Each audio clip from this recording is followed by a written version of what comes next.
Hi friends, welcome to Murugamma சமையல். இன்றைக்கி வந்து சாஃப்டான ரவா லட்டு எப்படி செய்யுதுன்னு பார்க்கலாம் வாங்க. பாருங்கள் எவ்வளோ சாஃப்டாக இருக்குது. இந்த அளவுக்கு சாஃப்டாக எப்படி செய்கிறதுன்னு, மெதுவாக எப்படி செய்கிறதுன்னு பார்க்கலாம் வாங்க.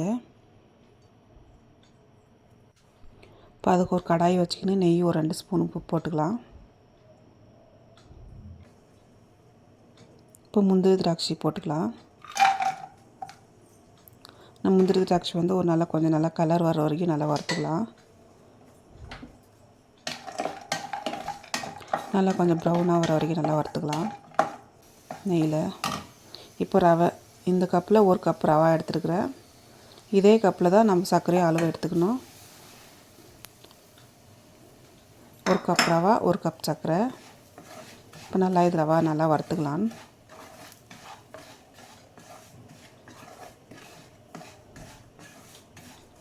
ரவா ஒரு 5 நிமிஷம் வரைக்கும் நல்லா வறுத்துக்கலாம், அந்த வாசம் வர வரைக்கும்.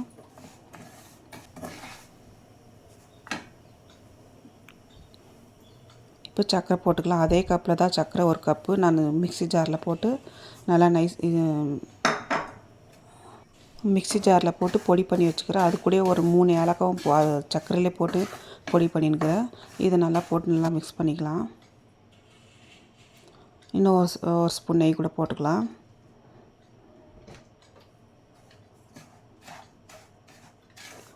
நல்லா ஒரு 5 நிமிஷம் வரைக்கும் நல்லா அந்த சர்க்கரையும் அந்த ரவையும் நல்லா இதாகணும், மெல்ட் ஆகணும். நல்லா வறுக்கலாம். இப்போ வந்து ஒரு அரை கப்பு பால் சூடு பண்ணி வச்சுக்கிறேன். இதை போட்டுக்கலாம் கொஞ்சமாக.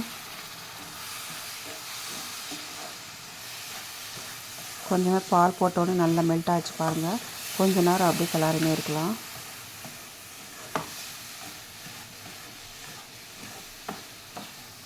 இது ஈஸி தான், ஒரு 10 நிமிஷத்தில் ஆகிடும். பாருங்கள் நல்லா கிளறியாச்சு. இப்போ இந்த அளவு கிளறினா போதும். இப்போ இது ஆறட்டும்னு எடுத்து வச்சிடலாம்.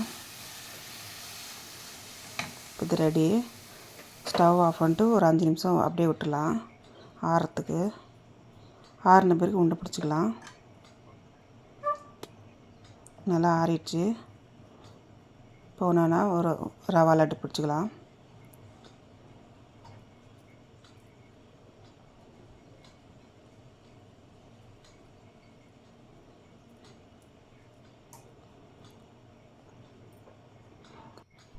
பாருங்கள், இந்த சைஸ் அளவுக்கு நான் ரவா உண்டை பிடிச்சிருக்கிறேன்.